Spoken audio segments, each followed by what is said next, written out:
नमस्ते विद्यार्थी मित्रांनो, आजच्या व्हिडिओमध्ये आपण बघणार आहे की MSBTचं फोटोकॉपीसाठी अप्लाय कसं करायचं. ठीक आहे. त्यासाठी सिम्पली डिस्क्रिप्शन बॉक्समध्ये लिंक दिलेली आहे, त्या लिंकवरती क्लिक करायचं. लिंकवरती क्लिक केल्यानंतर अशा प्रकारचा इंटरफेस तुमच्यासमोर ओपन होईल. या ठिकाणी बघा, तुम्हाला सगळ्यात अगोदर टाकायचा आहे तुमचा एनरोलमेंट नंबर.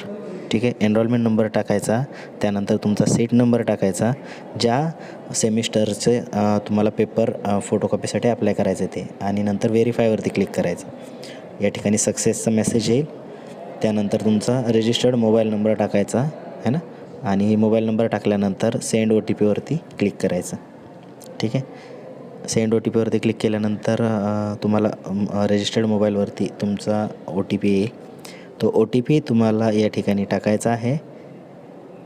OTP टाकल्यानंतर साइन इन करा. साइन इन केल्यानंतर तुमच्या त्या सेमिस्टरला जेवढे सब्जेक्ट तुमचे बॅक असतील किंवा जेवढे सब्जेक्ट तुम्ही दिलेले असतील, सर्वच्या सर्व पास फेल सर्व सब्जेक्ट या ठिकाणी तुम्हाला दिसेल है ना. आता या ठिकाणी इव्हॅल्युएशनसाठी तुम्ही नॉट इलिजिबल म्हणते, त्यासाठी अगोदर काय करावं लागेल, तुम्हाला फोटोकॉपीसाठी अप्लाय करावं लागेल है ना.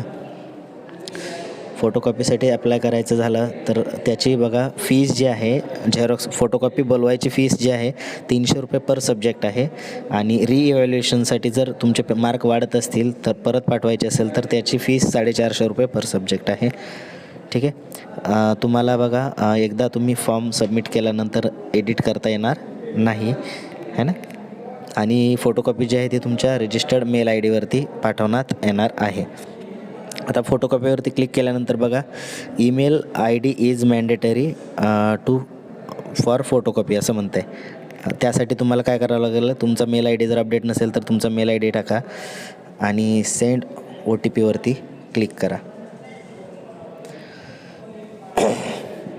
सेंड OTP वरती क्लिक केल्यानंतर तुमच्या मेल ID वरती तुम्हाला OTP येईल. तो OTP या ठिकाणी टाकायचा आहे. जर तुम्हाला OTP दिसत नसेल तर तुम्हाला काय करायचं आहे, तुमच्या स्पॅममध्ये जायचं आहे ना. स्पॅममध्ये जाऊन तुम्हाला तो OTP त्या ठिकाणी दिसेल. आता स्पॅममध्ये कसं जाणार, तर तुमच्या मेल IDच्या डाव्या साईडला बघा 3 आडव्या रेषा असतील, त्याच्यावरती क्लिक करायचं आणि तिथं स्पॅमचं ऑप्शन येईल. तर स्पॅममध्ये गेल्यानंतर तुम्हाला OTP जो असेल तो तुमचा दिसेल. ठीक आहे. त्यानंतर सबमिट करा. सबमिट केल्यानंतर या ठिकाणी फोटोकॉपीवरती तुम्ही क्लिक करू शकता. आता फोटोकॉपीवरती क्लिक केल्यानंतर तुमचे सब्जेक्ट्स या ठिकाणी दिसतील. आता यापैकी 4 सब्जेक्ट जे आहेत, त्या 4 सब्जेक्टपैकी तुम्हाला कोणत्या सब्जेक्टला फोटोकॉपी टाकायची आहे हे तुम्ही पहिले अगोदर कन्फर्म करा, कारण फक्त 2च सब्जेक्टला तुम्हाला फोटोकॉपी अप्लाय करता येते. आता या स्टुडंटला थर्मल आणि प्रोडक्शन ड्रॉईंग हे 2 सब्जेक्ट पाहिजेत, त्यामुळे 2 सब्जेक्टवरती तिनं क्लिक केलेलं आहे. तिसऱ्या सब्जेक्टवरती क्लिक करायला गेलं तर त्या ठिकाणी ऑप्शन येतं की 2च तुम्ही मॅक्झिमम पेपर एका सेमिस्टरचे टाकू शकता है ना. त्यानंतर सबमिट वरती क्लिक करा. सबमिटवरती क्लिक केल्यानंतर काय म्हणते, तर तुमचा फॉर्म जो आहे तो सबमिटेड सक्सेसफुली म्हणते. ओके, म्हणजे तुम्ही 2 जे सब्जेक्ट आहे त्याला ॲप्लाय केलेलं आहे. ओके. आता ॲप्लाय तर केलं, त्याची रिसिप्ट वगैरे लागेल आपल्याला, बरोबर. त्यासाठी काय करायचं, तर पेमेंट हिस्ट्रीवरती क्लिक करा तुम्ही. इथे रिसिप्ट येईल ऑप्शन डाउनलोडचं, तर ते डाउनलोडवरती क्लिक करा. ही जी रिसिप्ट आहे, ही रिसिप्ट म्हणजेच काय होईल, तुमचा ॲप्लिकेशन रिसिप्ट आहे. ही रिसिप्ट घेऊन जायची तुमच्या कॉलेजमध्ये, आणि कॉलेजमध्ये गेल्यानंतर काय करायचं तुम्हाला, तर ती सबमिट करायची. आणि याची जी फीस आहे त्या रिसिप्टवरती जेवढी दिलेली आहे ती फीस तुम्ही काय करायची आहे, कॉलेजमध्ये जमा करायची आहे ना.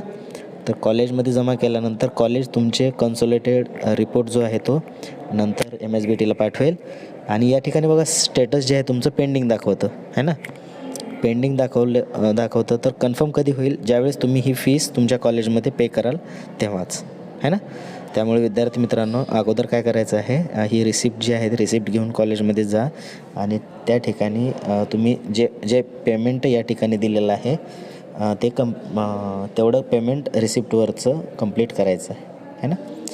आणि नंतर तुमच्या कॉलेजमध्ये जे सर असतील किंवा त्यांना सांगायचं आहे पेमेंट कंप्लीट केल्यावर. ठीक आहे. भेटू आपण नेक्स्ट व्हिडिओमध्ये.